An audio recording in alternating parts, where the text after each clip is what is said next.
This time I have my notes on hand. We're in Gabriel's room because we will be talking about Gabriel's birth story. It's 8 years in the making because I haven't created one. I've always wanted to share it and I want to document it, and one day I want him to see how he was born. But I figured I might as well start a series of Gabriel, Michaela, and Raphael's birth until I share the next baby's birth story, just so it's like up to date, current. Can't believe I took this long to finally do this. So while I do that, because we know it's coming, or like it's just, I mean, it's just easier for me to do while I talk, his laundry. So here we go, the never-ending laundry. So story time. August 2, 2015 is Gabriel's due date. He was born August 12, 2015. So it's a bit of how we can start. He was 10 days late. Yeah, so for this one, I don't really have much video footage. I feel like back in 2015, which is 9 years ago. Oh, goodness. There wasn't much like video capturing, or, I mean, at least I didn't do it. But anywho, that pregnancy was actually pretty easy. It was not hard. I didn't really experience much nausea. I had cravings. It was very uneventful. Something to note was that I was very big. I was huge. I got that comment throughout my whole pregnancy about, ouch. Oh, this is so uncomfortable. So my pants don't fit. The leg part fits, but not like the tummy part. So I had to fold it, but like the fold is uncomfortable when you're sitting. Anywho, where was I at? I was a big pregnant lady. Again, I am not a big person. I'm 4'11", right under 100 pounds. Like, I was not a big person, and so to have such a big belly, like, it was kind of comical, I think. No. But also, Christopher's tall, y'all. He's 6 foot. His dad is 6 foot. They have like, he has a cousin who's like 6'3" or something. So they're a big family, like tall, and I'm not. So I guess it only makes sense that I would have a big baby. Okay. So again, his due date was August 2. And as the date came closer, I was always like, because I was so big, feeling like he was going to come early. And like, you know, as your first child, you always hear these stories like, oh, the baby always comes early, this and that. So I thought I would be one of those people. But as the due date came closer and closer, there was like no signs of like labor, like nothing. I was not dilating, I was not contracting, nothing. It was just easy breezy, me continuing to get bigger, and like people constantly asking like, did you give birth yet? Is he out yet? Like throughout the whole pregnancy. And I'm like, no, you guys, like, I haven't given birth, I'm still pregnant. I had to like do a whole PSA on Instagram because I would always get like bombarded like, did you give birth? Or like my favorite was, you're still pregnant? Yes, I'm still pregnant. Okay, leave me alone. You're not the only one that's upset about this. Okay, like imagine how I feel. And as the time got closer, we did do a lot of things to like try to get the labor process started. So I did a lot of like pineapple juice, spicy food. We had sex. I did a lot of walking. I did the bouncy ball thing. And at the time we were living in the Bay Area, so there's this place, I want to say it's called Skippolini's, and they had what was called a Prego pizza, where it had everything and anything on it. And if you had a couple of slices, it would put you into labor. And I'm a very plain Jane, pepperoni and mushroom pizza person, and I ate it because I was so desperate. After all of that, still nothing. No contractions, none of that. My doctor really wanted me to have a vaginal regular birth, just like everyone else. So we continued to just wait and wait and wait. Later on in my later appointments, she did this thing, I want to say it's like a swab test or something, or scrape, where you basically scrape the inside of your uterus, and it's supposed to start the labor process. And she was avoiding doing that, and I was hoping she wouldn't do that, because I heard that stuff hurts, but at that point, no labor, we had to do something. So we did that. That still didn't do anything. So we came in for what I thought was a routine NST, non-stress test. And again, I was just it's another appointment, we're still waiting for me to get contractions, open up, whatever. And so coming into it, Christopher and I I was strapped up, we were just talking, and we were just hey, what are we gonna have for dinner tonight?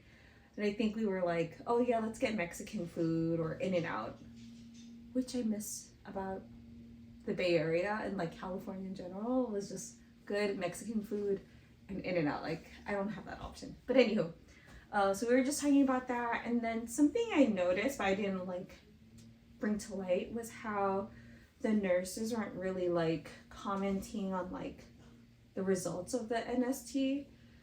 I was, hoping and expecting for them to be oh, this looks good, oh yeah, we'll be done soon. They would just kind of come in, check, and then they would say stuff, but they didn't really say stuff. I think they would see contractions on my results, but and they would be do you feel that? And I'm no, I literally we were talking about dinner. Apparently I was contracting, but I wasn't feeling it. So eventually they let me know that they needed to admit me, and luckily I had my hospital bag, because again, I had it prepared since before August 2, and it was already past August 2. I don't even know the date, y'all. I want to say it was August 11 or 10 at this point. But yeah, so we are at our non-stress test. I'm not really hearing too much about the results of it, except that at this point they're telling me that they're going to admit me. Once they admitted me and I was in my room, I don't remember too much. It was kind of a blur, and I feel we were there for a while, at least a day. But they tried to get me on Pitocin. Is that what they said? Yeah, they put me on Pitocin, or give me Pitocin, or however way they do it, just to get the labor started. And then even that took a while to start, because I didn't feel it again. Eventually though, my dilation. So again, I was sharing that I was getting some contractions on my NST test, but I wasn't feeling them. And then I was hoping I was at least dilated, because I think you have to be 5 centimeters, or at least close to 10 centimeters, which is this is 10 centimeters, guys. Can you imagine? But anywho, and I think I went from 1 centimeter to 3, and I was okay, 3, it's just gonna progress, right? But once they gave me the Pitocin and we were in the room, and eventually things started to start happening, they would check on my dilation. And y'all, how did I go back to 1 centimeter? I went from 1 centimeter to 3, and I closed up and became 1. I went backwards. Who does that? I was feeling so defeated, like why am I like just not like giving birth? But yeah, so eventually after like the Pitocin, I guess, finally starts working or whatever, I have like this really bad urge to like poop. And at the time I was thinking, oh great, of all the times to need to go poop, like it's happening now. I'm trying to get into labor, but what I didn't know was that that was an active labor, right? Like you feel like you have to go poop, but really it's like you going into labor. And like at that time or at that point, I had all these IVs on me, like things were getting monitored. I had like IVs just everywhere all over me. And in order for me to go to the restroom, I had to like unhook everything. So I told Christopher, I was like, hey, I really have to go poop, like I have to use the restroom. He helps unhook me and I'm just sitting on the toilet, just like, oh, this is so uncomfortable. Why do I have to poop right now? Nothing was coming out. And I guess at that point it was because they were contractions. And I must have been unhooked for some time because the nurse comes in and checks in on me and was probably like, you've been unhooked for a while, are you okay? So I let her, I was like, yeah, I just feel like I had to go poop. And so like I was just sitting there and she goes, okay, well, let's have you sit down. And like, if you really need to go, we'll help you back up and get you there. She was probably like thinking like, girl, you're in labor, but she didn't share that. Maybe not, I don't know. But after being on the bed, I don't remember too much else, but I do remember like the nurses kind of murmuring in and out of the room. I'm like, y'all, I should have known. My spidey senses, like anytime they don't really share or communicate or like, hey, everything looks good, or it's like a little quiet, I should have been more like, hey, is everything okay, or like what's going on? But yeah, I just noticed them murmuring, and I think it was like late in the like 11 o'clock, 12 a.m. around that time. And then I think I remember like my doctor or like them saying something about my doctor, whether it was like, oh yeah, she's coming now, or like your doctor's gonna check on you. And like I feel like she came in a couple times, and then like eventually she came in and was like, are you ready to have this baby? And I'm like, oh, okay, like are we having her or him? And like I feel like at this point I was actually having contractions, like actual painful contractions, because I remember thinking like, oh my gosh, this hurts so bad. And it wasn't that long. Like I think I contracted for like 30 minutes, 45, maybe an hour. But I remember thinking, oh my gosh, I cannot last. Like these hurt so bad. And like on a side note, y'all moms that have had contractions for days and hours, like I give you guys so much props, because that hurts so bad. I'm probably a sucker for it, but still, it hurts so bad. And so we had, yeah, I was contracting, and she was like, I guess the result of all of that was just to say that the baby, or Gabriel, his heart rate was dropping, and so we were gonna have to do a C-section. I don't know if that means that it was an emergency C-section. Somebody told me, oh, that wasn't an emergency C-section. But in my mind, like, we didn't plan for it. Regardless, that's what was going to happen. So they prepped me for the operating room. They prepped Christopher in like this like decked out like suit. He's looking like he's in a drug bust. You know, like that one show on Netflix that was like super popular, and then it had like all the drugs and stuff. Well, he was wearing like a hazmat suit like that. But yeah, so we go into the operating room, and I feel like everything happens pretty quickly, because I'm pretty sure I was not prepared for it, because I peed on a nurse. I remember feeling like so humiliated, like, oh my gosh, did I just pee on you? And like the nurse was so sweet, and she was like, it's okay, it happens, you know, like I'm sure it does, but it's like petrifying, right? You're like, oh my gosh, I just peed on someone.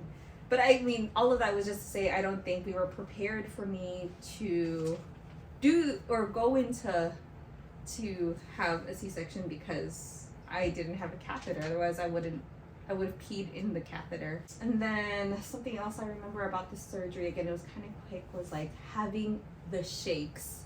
And I actually had the shakes with all of my kids.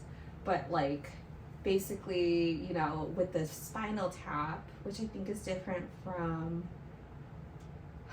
an epidural, like they put on your spine. Duh. But like, I remember feeling cold, but not to the point of like getting shivers, but like, I remember feeling somewhat cold, and like they were putting like warm blankets on me, but like even at that, I was getting the shakes where you're basically like this, like you're literally shaking. And Christopher, I think he was lightweight freaking out because he doesn't do blood, gross things, and like, you know, to have me have the shakes and then like them operating on me, like he could not look past the curtain, and then like looking at me, he was probably like, "What is going on? Are you okay?" Like, and I was just like, "Yeah, I'm fine." He's like, "Why are you shaking?" I'm like, "I don't know. I can't stop." And so, yeah, I had the shakes, but I think something else that happened, which happened with all the other ones too, was the nausea. Like, the spinal tap always makes me so nauseous, and I don't know if I threw up or felt like I needed to. I want to say I did. I probably threw up. But yeah, so throughout the operation, I had the shakes, I felt cold, and had nausea, and probably threw up. And then eventually, like, I just feel like this pressure, and then like a lifting, like something just felt so light. And then she was like, "He's here," or "He's here," and like it was probably around 2 a.m. and they're like, "He's big, he's 8 pounds." And I was like, "Oh my gosh." Like, yeah, but that, I mean, he was here, he was safe, he was big. 8 pounds. Maybe that's why he wouldn't come out. But I can't even imagine pushing out an 8-pound baby, like with my stature. Like, that was a big baby. But yeah, so that's our birth story. Like, I wish I had footage or pictures or videos or something, you know, my first birth, but I don't. And yeah, he was perfectly healthy. My mom was like one of the first ones there. A funny story is that my best friend was like there at the hospital like every day or like however long, you know, because she was very excited and wanted to be there. And then like I gave birth at like 2 a.m. So like Christopher's friends who were like out clubbing came, and they were the first ones because the club ends at 2. And so I gave birth around 2, and so they came and were his first guests outside of my mom. My best friend was like, "Oh my gosh, I've been there every day, and like, how did they get to see him before me?" Which was funny because they were clubbing. But yeah, that was Gabriel's birth story. First child out of 4, first and only boy. So lots of laundry to fold, but I think I have to pick up Rafi, so sorry if I just kind of breeze through that. I practiced this before I recorded. Yeah, that's Gabriel's birth story.